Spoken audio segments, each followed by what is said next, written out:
back, guys, to episode 4 on planting food plots for beginners. If you guys are new to the channel, please be sure to subscribe.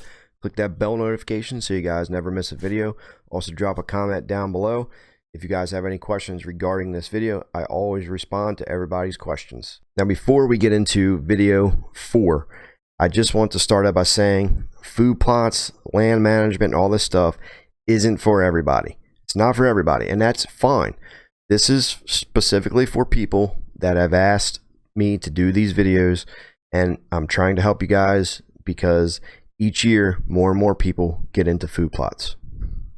It's a great feeling when you can actually throw some seed out there. You're hardworking. You went out there and you planted it, and you see that leaf or plant grow, and the deer takes that first bite. Like I mentioned, it's a huge internal feeling. It's all about being motivated and not skipping steps because you won't have the best results. And when we do things in life and we don't get the best result out of it, a lot of times we just give up altogether. And that's not what I want you guys to do, because I've been there. I've failed. I fail at majority of things in life, but you have to keep doing it. Keep doing it. If you fail, it's all about trial and error. If you fail one year, or you fail a food plot, okay, well, figure out what you did wrong, and then try it again next year, or try it again a couple months later. So it's all about trial and error and just not giving up on anything. So video 4, we've discussed location, sunlight, pH. We discussed a little bit about correcting that pH, what to plant, when to plant it. We talked about working that soil up, killing off the vegetation, just basically getting down to having good soil to seed contact. So in this video, we're going to talk a little bit more in depth on that and what the next step is. So like I said, you have to get good soil to seed contact. There's no way around it. Like I mentioned, there are some brands of seed out there, manufacturers, they'll state on the bag, no plow, no till, something like that. It's basically a marketing tactic, but you have to do something to get that good soil to seed contact. You can't just go out there, throw the seeds, and not do nothing else. Yeah, you might get some germination, but again, what's the point? Why put the effort in if you're only going to get 50% out of it? You want to be able to do something and get the most out of it, because I don't have, my time's valuable. I don't have a lot of time, so I have to go drive 2, 3, 4 hours, 5 hours, 6 hours, 7 hours, to do work. I want the best results because it's a far drive. It costs gas money to get there. So you want to do these things that give you the best results. So after, we do all this and we get that location, we kill it off, a couple weeks later, you want to get in there and, actually start to plant.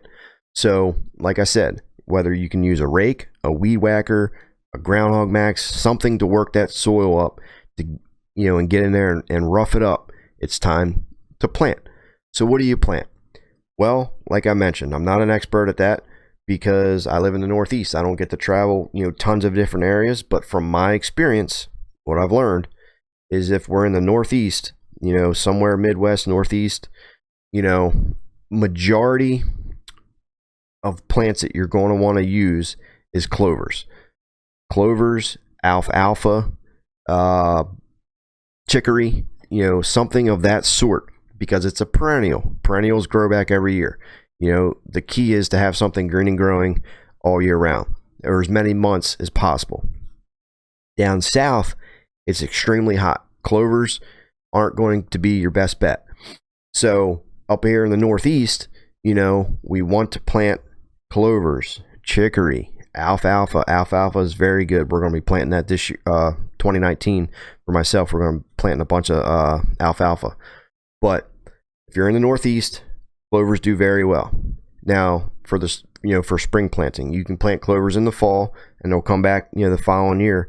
But in my opinion, the best time of year to do that is in the spring. When that soil gets about 55 degrees or above, you can plant your clovers and they'll germinate. Yes, you can take clovers and frost seed. Frost seeding works very well. You can do that on an existing stand too. So if you have clovers you planted the year before and they're a little bit thin, You can get it in there like February, March. And frost seed, what frost seed is when you get those temperatures at nighttime, it goes down to freezing, but then during the daytime the temperatures warm up above freezing, so you get that thaw and frost in that soil. So it's going to, if you frost seed the seed, over top the existing stand, when those temperatures, you get things that expand and contract.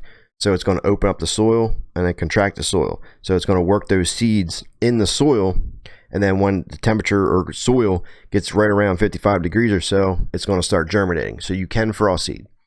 So me personally, I like planting buckwheat on that first initial plant. We did this year. We planted buckwheat. Works very well. It's high in protein. Deer love it. Now deer won't eat it till it flowers, but buckwheat is a good spring plant to use because it's only good for about 60 to 70 days. It's high in protein, provides that deer, whatever else eats it, turkeys and stuff, a high protein food source.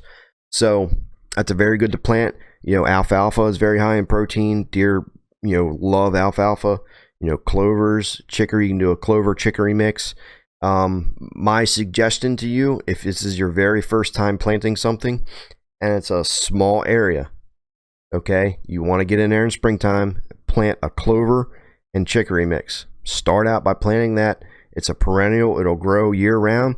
And then what you do is in the summer, right around August 15th, go over there and just broadcast some brassica, over top of it. That way you'll get those, the greens in there, the brassicas and turnips and all that stuff, and it'll grow. And then it's an annual, so it dies off. Once a deer takes a bite of it, it dies off. So that's a good choice. But that's what I want you guys to do. Clovers and chicory.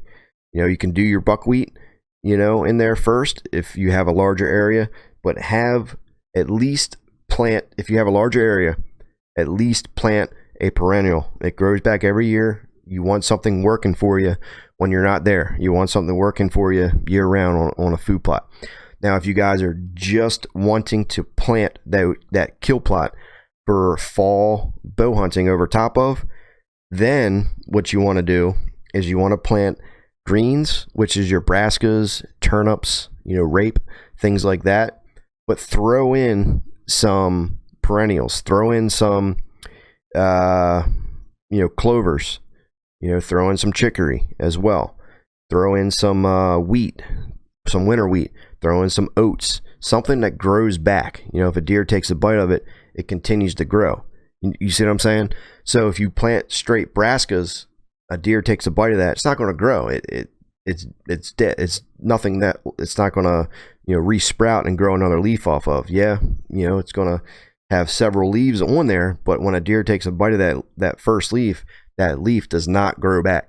So you want to have something in there that grows back. Otherwise, if you plant straight brassicas, you're going to be left with dirt.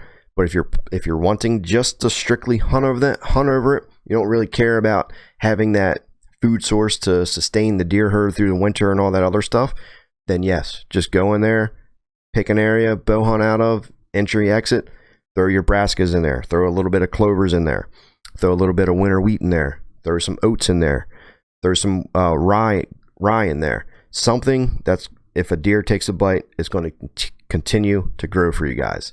That way you can provide a food source for as long as possible. Stay tuned for episode number 5 tomorrow, guys. If you have any questions regarding this video, drop them down below. I'll always respond to you guys. Subscribe if you guys are new, and I'll see you guys tomorrow.